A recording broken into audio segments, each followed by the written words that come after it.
In 1882, when Cadet David Thornton opened Locker 57 at Monroe Military Academy, he expected to find forgotten textbooks or perhaps a tin of tobacco.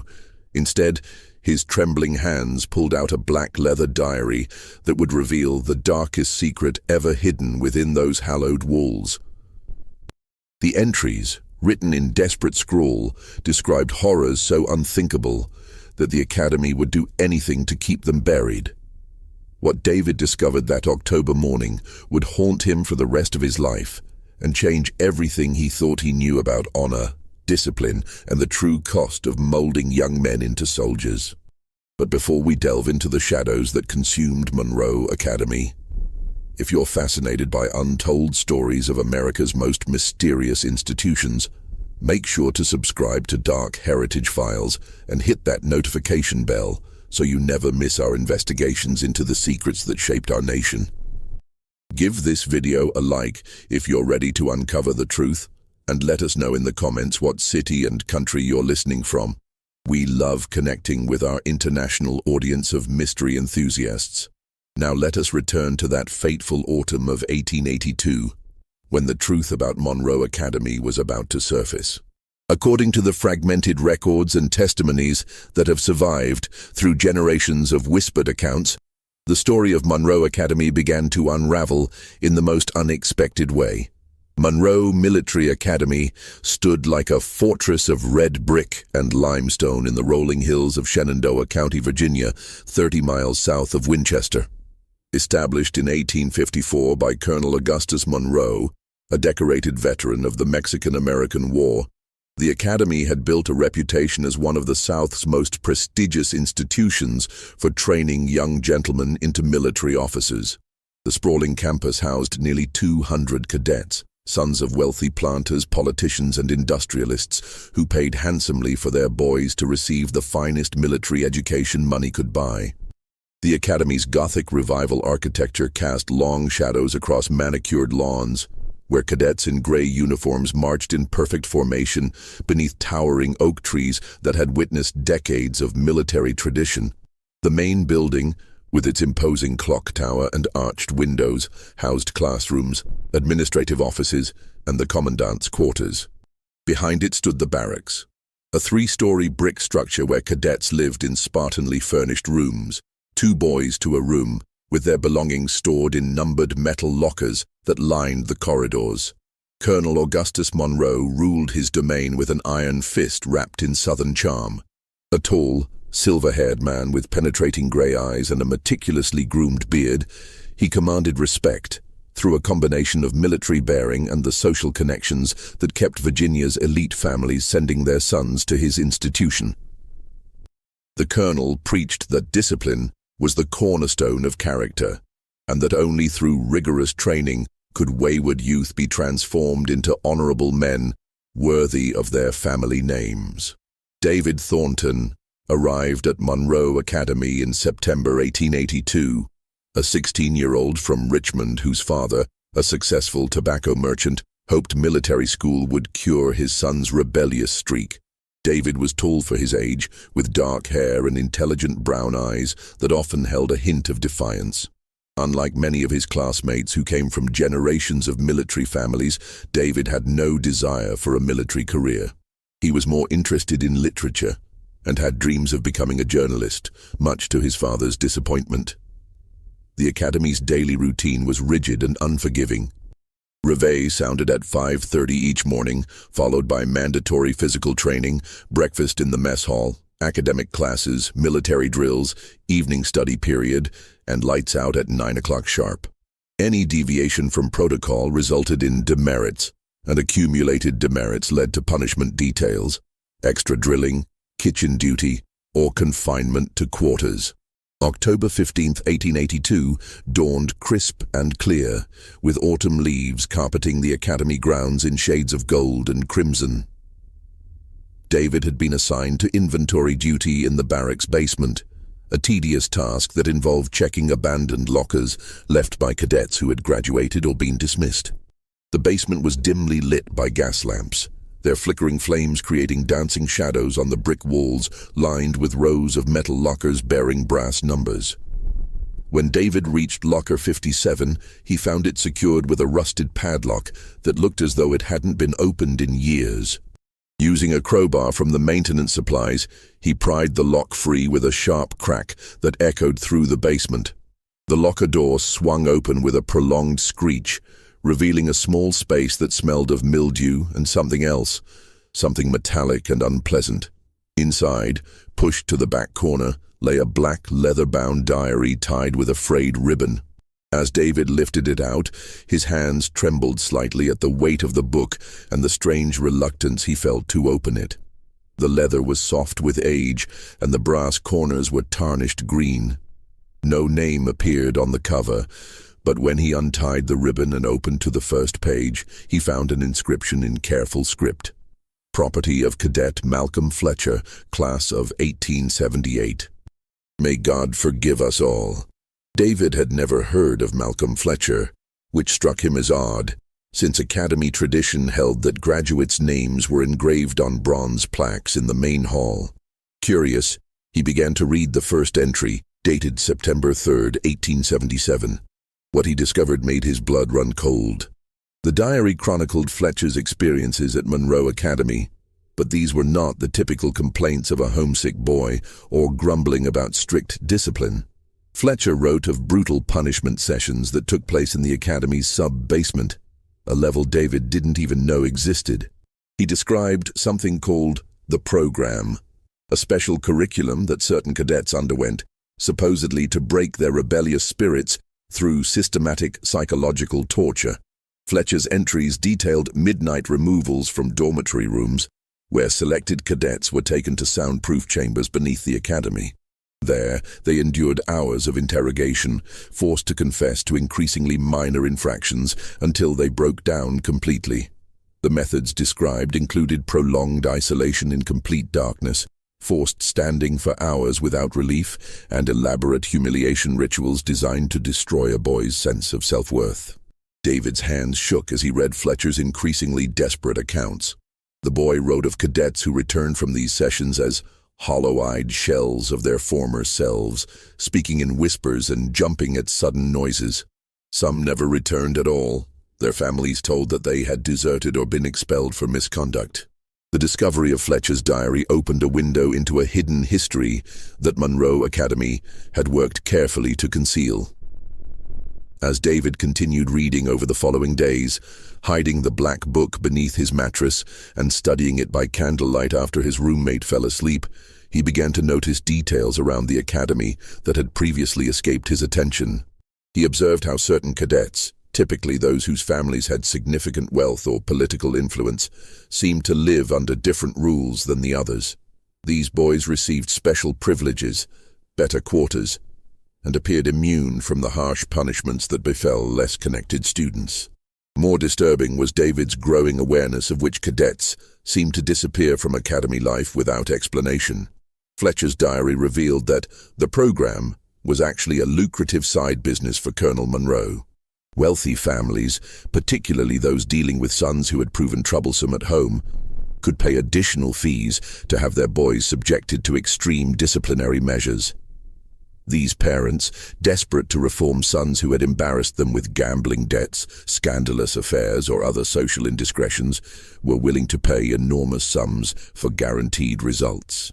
The diary described a carefully orchestrated system where problem children were psychologically broken down and rebuilt according to their family's specifications. Some were to be made more compliant and obedient. Others were to have their artistic tendencies or unsuitable friendships eliminated through careful psychological conditioning. The colonel had developed these methods during his military service, adapting interrogation techniques used on enemy prisoners for what he called character reformation. According to Fletcher's increasingly frantic entries, the academy maintained two sets of records. The official books showed a typical military school with standard disciplinary procedures. The shadow records, kept in the colonel's private safe, documented the true nature of the program and the substantial additional fees paid by desperate parents who demanded absolute secrecy about their son's treatment. David began to understand why certain boys at the academy moved through their days like sleepwalkers. why some of the older cadets had nervous tics or startled at unexpected sounds. These were the survivors of the program, boys whose spirits had been systematically crushed and rebuilt according to their families' desires. As November brought the first frost to Shenandoah County, David's investigation into Malcolm Fletcher's fate intensified. The diary entries became increasingly erratic toward the end, with Fletcher's handwriting deteriorating from neat script to desperate scrawls. The final entries, dated in early March 1878, spoke of Fletcher's growing terror as he realized that his own family had enrolled him in the program. Fletcher wrote of discovering that his father, a prominent Virginia senator, had grown tired of his son's unseemly interest in poetry and philosophy, and his friendship with a young man whom the family deemed unsuitable. The senator had paid Colonel Monroe an additional $1,000 to ensure that his son would emerge from the academy as a proper Southern gentleman with no trace of his former intellectual pursuits or emotional attachments.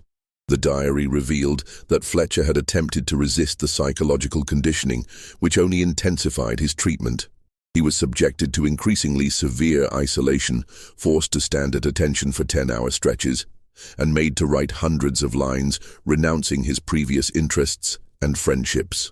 When psychological pressure failed to achieve the desired results, the methods became more physically demanding. David learned from the diary that Fletcher had tried to contact his family, pleading for them to withdraw him from the academy.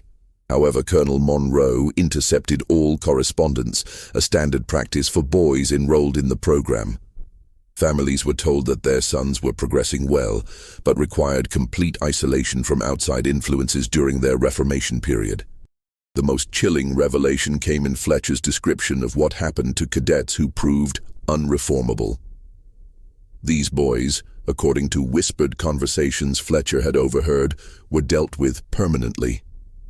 Their deaths were carefully staged to look like accidents or suicides, with elaborate cover stories prepared for their families. The Academy's physician, Dr.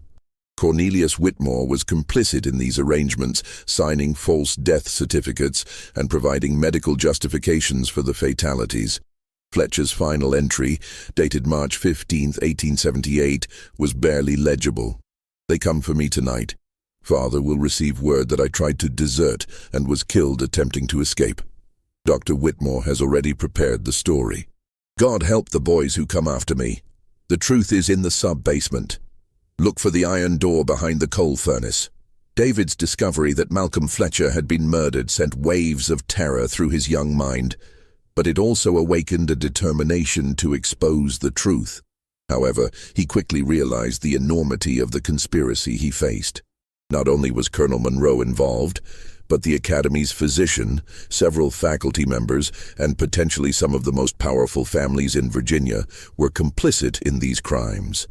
The challenge David faced was gathering proof without exposing his investigation. He began paying closer attention to the Academy's daily routines, noting which cadets were selected for mysterious, special duties that removed them from normal activities. He observed that these boys often returned with red-rimmed eyes and trembling hands, and their academic performance invariably declined following these sessions.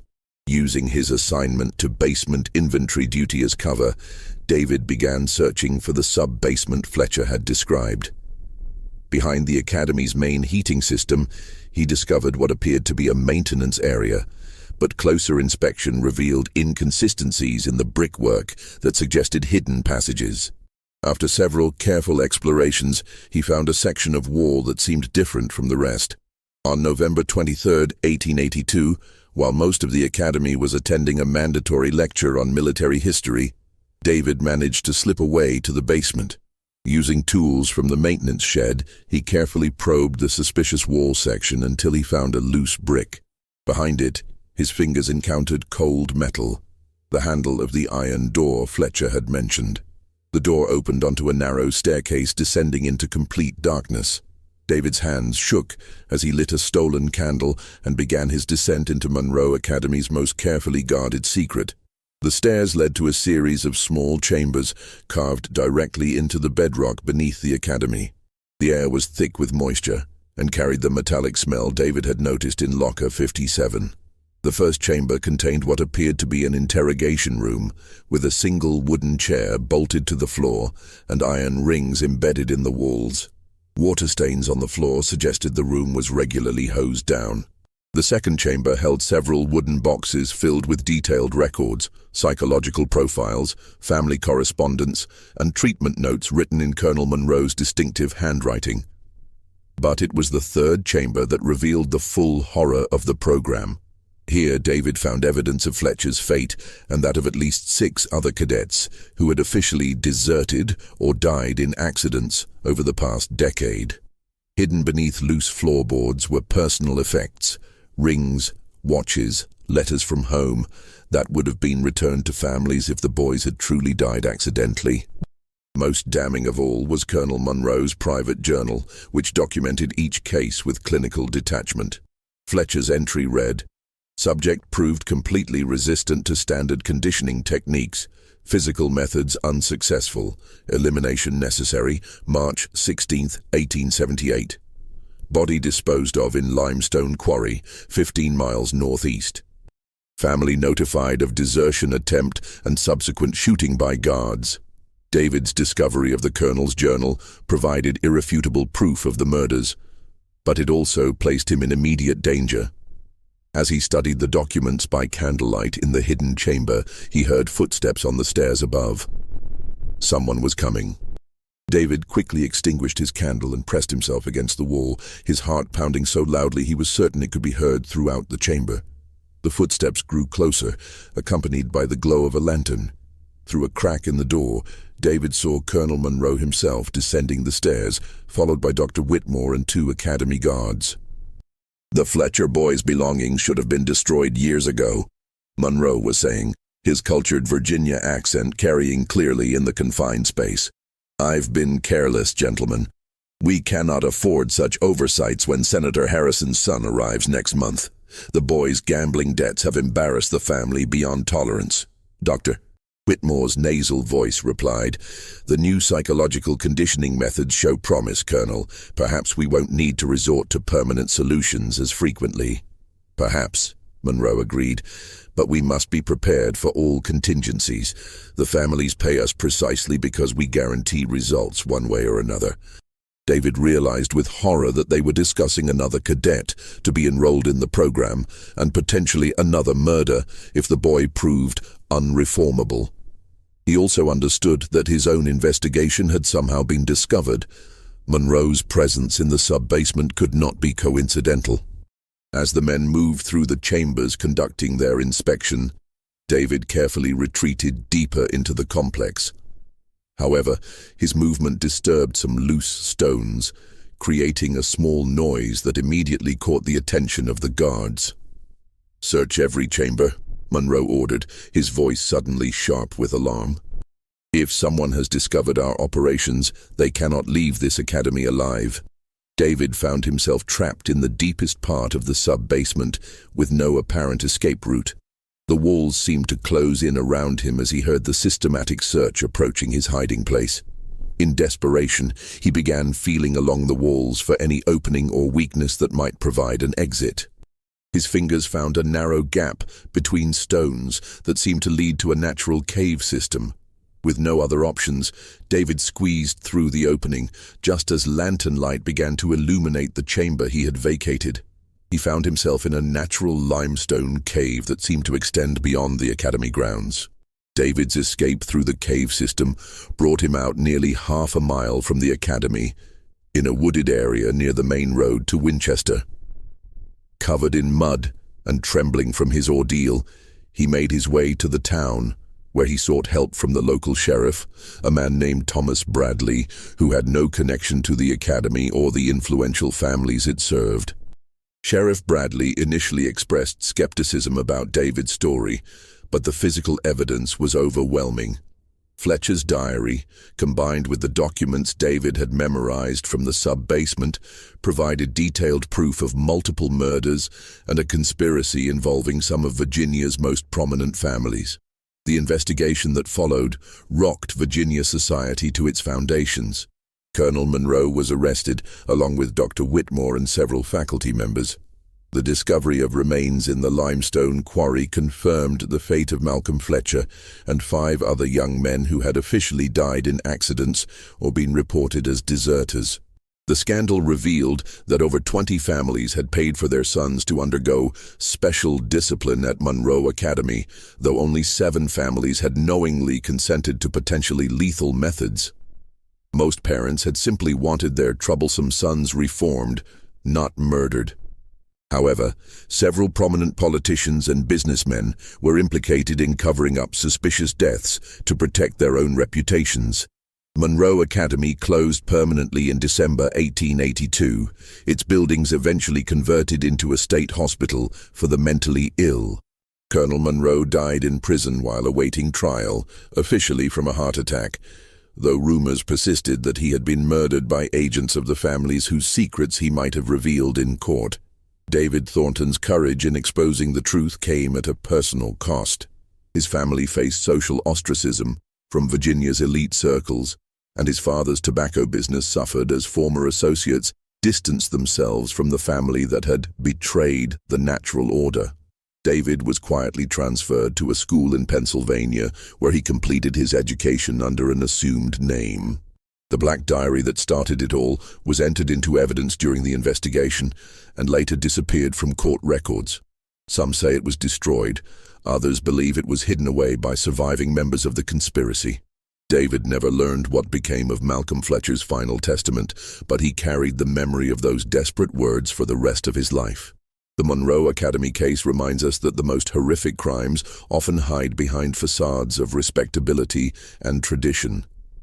Institutions that claim to build character sometimes destroy it instead. And the price of silence can be measured in young lives lost to unchecked power. What do you think about this dark chapter in American education? Could similar conspiracies exist today? Share your thoughts in the comments below. And if you found this story as disturbing as we did, subscribe to Dark Heritage Files for more investigations into the secrets that powerful people tried to bury. Hit that notification bell and share this video with someone who appreciates real historical mysteries. Until next time, remember that the truth has a way of surfacing, no matter how deep it's buried.